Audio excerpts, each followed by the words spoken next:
A few days ago, I was out for a morning hike in my local forest on a trail I had walked 100 times before. It's a 5 mile loop that passed by a creek, and it was just isolated enough to feel like a refreshing sojourn away from the suburbs without being too remote. It was a bit of a surprise to me when I came across a fence about a mile into my walk, right across where the trail normally continued. There was a sign that said something along the lines of government property, no trespassing, and I sighed in annoyance. I'd been down on this very same trail nearly a week prior, and the fence and sign hadn't been there before. I almost turned around, but it was such a nice day, and the trail was so short. I figured it wouldn't be too big of a deal if I hopped the fence and finished my hike.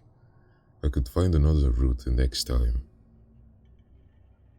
I didn't see a security camera or anything else like that, so I simply hopped the fence and continued my walk, annoyed that it may be the last time I would be able to hike on that trail. It's a beautiful area, and I stopped occasionally listening to the birds or smell the fresh air. After about 2 miles or so, I reached the creek and decided to sit down and enjoy the view. As I took a swig from my thermos of hot tea, listening to the gentle burbling of the nearby stream, I had almost forgotten about the fence. Out in the forest like this, I felt like I was one with the sublimity of nature. Everything was quiet, calm, and serene. After a few minutes, though, I began to feel a little uneasy. It took me a moment to realize why. There were no birds singing. I hadn't noticed at first because the creek was so close by that it provided its own ambient noise. But once I was aware of the birds' absence, the silence was deafening. A couple years back, I had an experience with a mountain lion. It was on a different trail, but in the same general part of the state. I recall that all the birds had gone quiet, instinctively silencing themselves in the presence of the beast. It had simply come down out of the bushes, walking across the trail before looking at me curiously.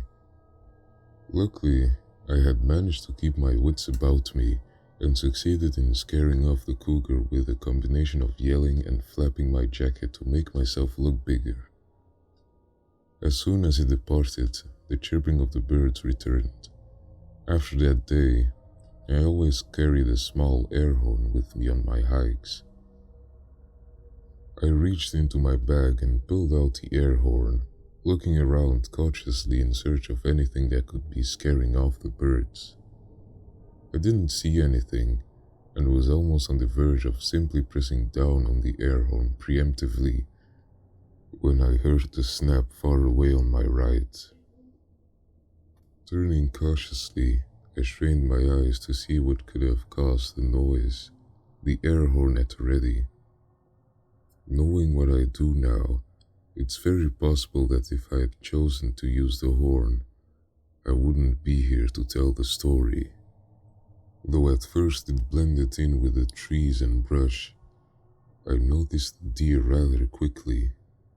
I relaxed a little, exhaling in relief as I put the air horn back into my bag with shaking hands. I still felt uneasy though, even at that distance. I could tell that there was something off about the animal, and the bird still hadn't returned. Staying quiet and laying low, I grabbed my binoculars and took a closer look at the distant deer. It was a buck with a beautiful set of antlers. This already struck me as somewhat odd, as most of the bucks around here had long since shed their antlers at this point.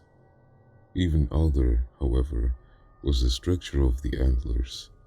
Rather than two large antlers with multiple points facing upwards, it seemed more like 6 to 10 spikes extending out of the skull. On further inspection, the deer was malnourished, emaciated even, with clumps of fur missing, As I watched, it hobbled feebly on unsteady legs towards the river, lowering its head to drink.